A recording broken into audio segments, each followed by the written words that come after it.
আছে গোপাল, যাচ্ছে গোপাল, যাচ্ছে গোপাল, আছে গোপাল, যোগের পরে যোগ শেষে যা মানুষটাকে কেউ বলে না।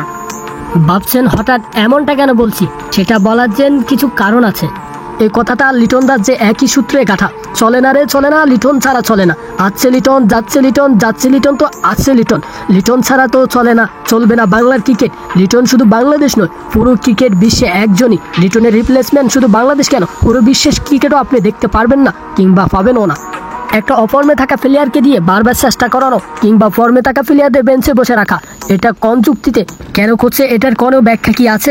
লিটনের চাইতে যে ভালো ফর্মে আছেন সাব্বির রহমান, সেটা আমি আপনাকে চ্যালেঞ্জ করতে পারি। কারণ লঙ্কা টি10 লিগে সাব্বির রহমান চ্যাম্পিয়ন হয়েছেন, সেখানে ম্যাচ জেতার পিছনেও অবদান আছে তার।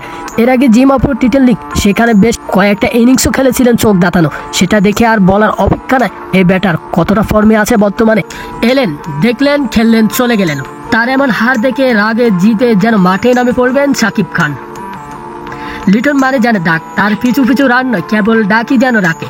টানা অফর্মে বিকতে থাকা এলকেডি রানে ফিরবেন বিপিএল ক্রিকেট দিয়ে, এমন প্রত্যাশা রেখেছেন সবাই। কিন্তু প্রথম ম্যাচে কেবল কিছু ক্লাসিক্যাল শট খেললো, বলার মতো কিছু করতে পারেননি তিনি। আর দ্বিতীয় ম্যাচে তো রানের খেতাই খুলতে পারেননি। দুর্বার রাজশাহীর বিপক্ষে দুর্দান্ত কিছু করে ঘুরে দাঁড়াবেন সাকিব খানের দল, অসাধারণ কিছু করবেন লিটন দাস। কিন্তু এই যে গাছে কাঁঠাল গোফে তেল দেওয়ার মতো অবস্থা। মাত্র 5 মিনিটও মিরফির উইকেটে টিকতে পারলেন না এলকেডি। তাসকিনের বলে 5 বল খেলে ডাক মেরেন তিনি, আর তাতে বিপিএল ক্রিকেটে এক রেকর্ডও ভাগ বসিয়েছেন ঢাকায় এই ব্যাটার। বিপিএল ইতিহাসে সবচেয়ে বেশি ডাক মারাদের তালিকায় 10টা ডাক মেরে 4 নম্বর জায়গাটা দখল করেছেন লিটন দাস। আর লিটনের এমন পারফরমেন্সে মোটো ভালো অবস্থায় নেই ঢাকা।